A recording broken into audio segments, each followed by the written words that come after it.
Bom, e a guerra comercial entre os Estados Unidos e a China se intensificou hoje.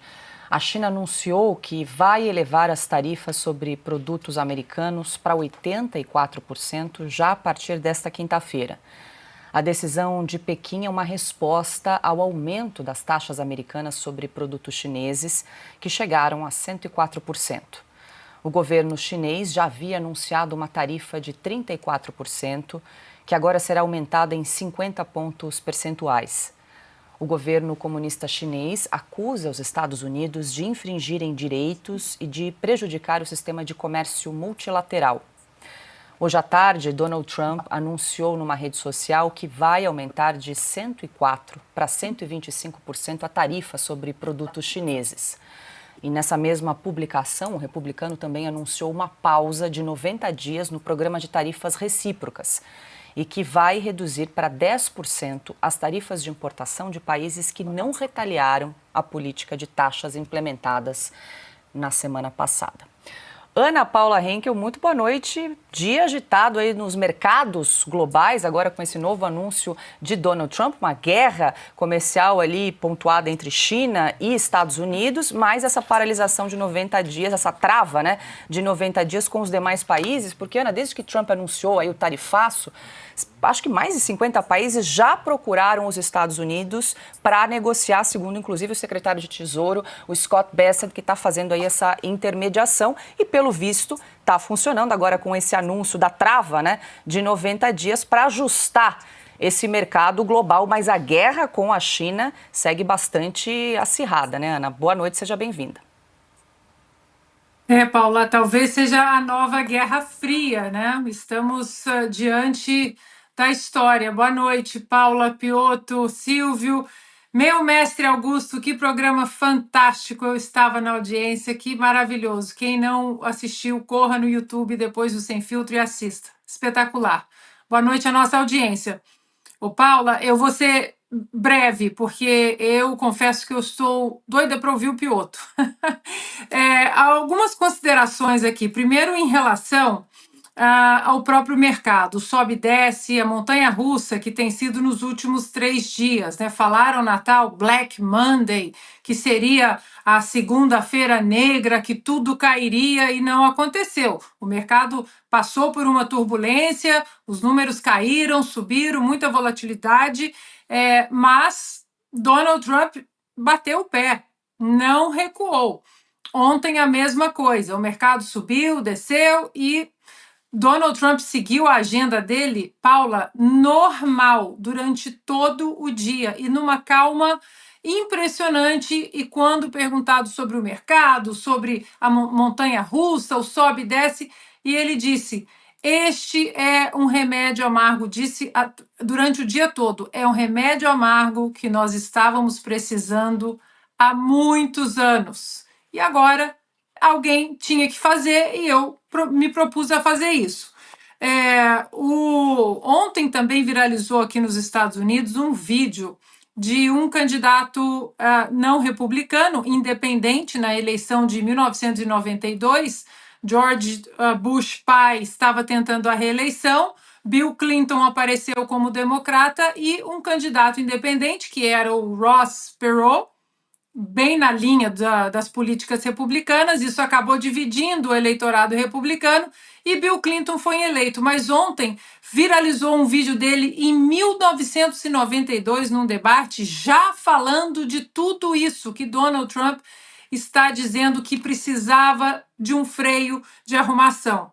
Agora, é curioso, né? O presidente chinês, o ditador chinês do Partido Comunista, falar em infringir direitos, ele que faz vista grossa para os campos de trabalho escravo na China, ele que tem campos de reeducação, que na verdade são campos de concentração para os muçulmanos uigures, ele vem falar de direitos humanos.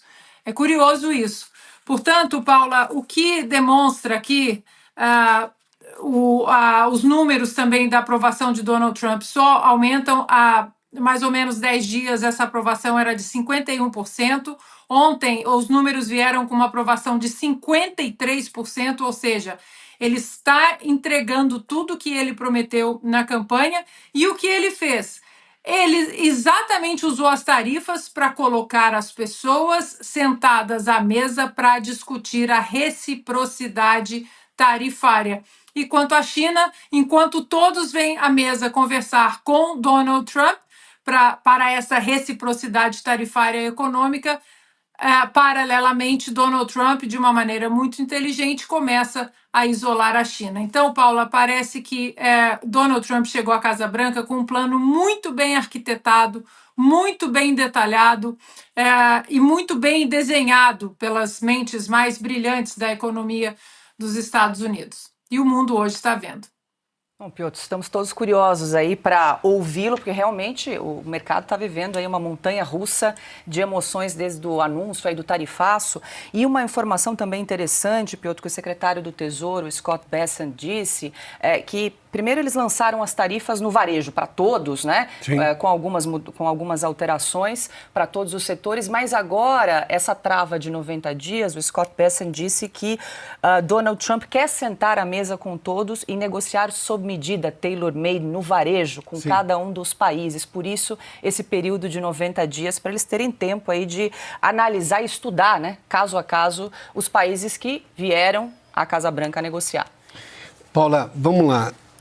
Acho que essa última do seu enunciado, o presidente Donald Trump também anunciou uma pausa de 90 dias no programa de tarifas recíprocas e que reduzirá para 10% as tarifas de importação de países que não retaliaram a política de taxas implementada na semana passada. Se alguém tinha dúvida que ele sabia o que ele está fazendo, então é melhor voltar atrás, porque está muito claro. O que o Donald Trump fez foi, aqui em Washington, que a gente vai conversar.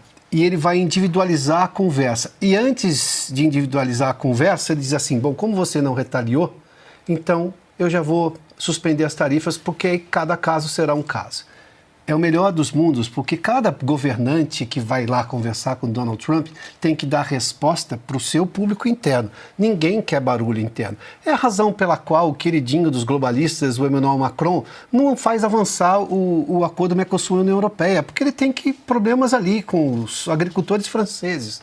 Por que seria diferente com Washington?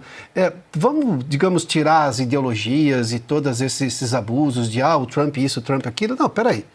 Primeiro que anunciou, na pré-campanha, quando era, digamos, um pré-candidato ainda, esperando a indicação do Partido Republicano. Durante a campanha, como candidato oficializado republicano. No discurso de posse, no discurso de vitória, no discurso de posse e em todos os discursos que vieram na sequência. Então, convenhamos que ninguém pode dizer que foi pego de surpresa, embora alguns ainda aleguem alguma surpresa. Mas vamos lá, tem reciprocidade. E mesmo assim, agora, ele não tem nenhum problema, Donald Trump, de recuar numa medida que ele tomou. Ele é um negociador que senta na mesa para negociar. Ele joga as cartas. O que ele conseguiu é o que todo mundo está muito claro. Os Estados Unidos dão as cartas. E convenhamos, é a única superpotência no mundo, a maior economia do mundo. Geopoliticamente é algo razoável que aconteça. Tá, mas todo mundo que chega, ele fala, então agora vamos tratar do seu caso. Senta e vamos conversar. A China deu para ele agora o argumento que ele precisava. E eu diria que os chineses são muito pragmáticos, nesse momento talvez tenham errado. Foi o primeiro erro deles. Porque ele deu o discurso que ele precisava. Só vocês não querem sentar e conversar. E ele tem um argumento que é muito válido. É 295 bilhões, de dólares é o déficit que ele tem com a China. Como é que ele explica isso para o público americano? Poxa, a gente está financiando a China, que o histórico da China, a Ana já antecipou, e vou beber na fonte da Ana, é de você ter ali uma série de subsídios. Subsídios para empresas chinesas que estão lá, que a China agora está reclamando. Todo mundo faz isso. Donald Trump vai fazer, está errado. Mas mais que isso, qual era a média salarial da China que fez a China ficar rica e ser a fábrica do mundo? Ele está expondo tudo isso. Porque nos Estados Unidos tem sindicatos, trabalhadores, registro e tudo mais, direitos trabalhistas, em alguma medida, todo mundo tem isso. A China deu ao Donald Trump agora o argumento que ele precisava. Vou voltar aqui 2 pontos. Quando vieram as medidas, o mundo disse, agora vamos destravar o acordo Mercosul-União Europeia. Bobagem. Fizeram isso lá em dezembro no Uruguai. tem que passar, traduzir para 24 línguas, não sei quantas dá, passar pelo Conselho da União do Parlamento Europeu, pelo Parlamento Europeu e por todos os parlamentos de cada um dos países. Pensa bem. Mais que isso, eu tenho aqui na América do Sul também restrições. O Milei pensa e já fala num acordo bilateral com os Estados Unidos, o Uruguai reclama das travas do Mercosul há muito tempo, e mais que isso, o Brasil já disse que se vierem essas loucuras de protecionismo ambiental europeu, também não assina. Então não é tão simples assim.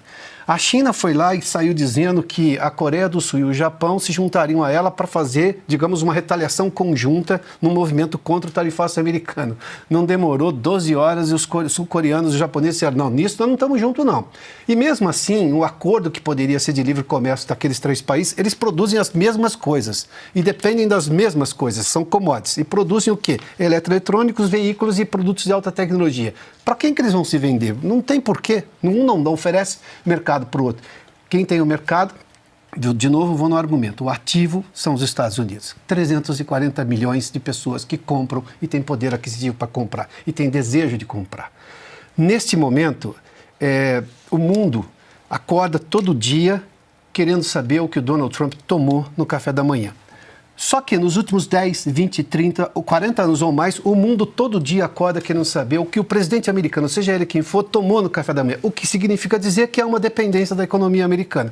Fingir que agora o mundo acabou porque o Donald Trump entrou com uma nova política, e você pode, obviamente que isso pode ter riscos para a economia americana, mas óbvio que todo negócio como esse tem risco, não dá para fingir essa surpresa. Então, há limites para esse discurso. Eu sei que eu estou na contramão de boa parte dos analistas que as pessoas leem na imprensa convencional aí, mas eu não posso evitar os fatos. Os fatos são os fatos. E outra, nós estamos vivendo esse momento. Ô Piotr, rapidamente, objetivamente, nessa guerra comercial, existe algum acordo que trave essa disputa ou o céu é o limite? Porque começou a China, então, com 34%, depois foi para 84%, Estados Unidos começou com 54%, foi para 104%, agora 125%.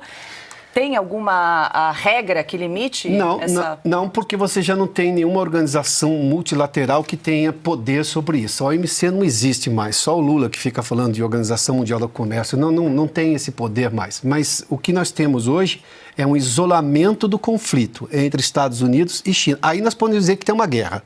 Com os outros não é uma guerra porque os Estados Unidos disseram, vou aplicar tarifas recíprocas.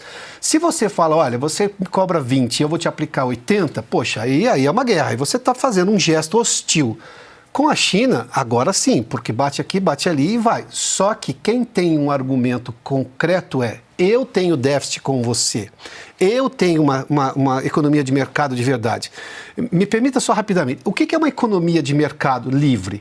É o que existe nos Estados Unidos, na Europa, no Brasil, enfim, países ocidentais democratas, no Japão, na Coreia do Sul. Na China é um híbrido. Ela, para vender, era uma economia de mercado. Para atrair investimento, é uma economia de mercado. Mas o trabalhador de lá pode fazer greve? O trabalhador de lá tem que tipo de direito? Tremenda ditadura. Então, não é uma economia de mercado. Mas parte dos globalistas olham para a China e falam assim, mas é uma economia... Não é uma economia de mercado, sejamos claros. Fatos são fatos, não vamos nos afastar deles, né?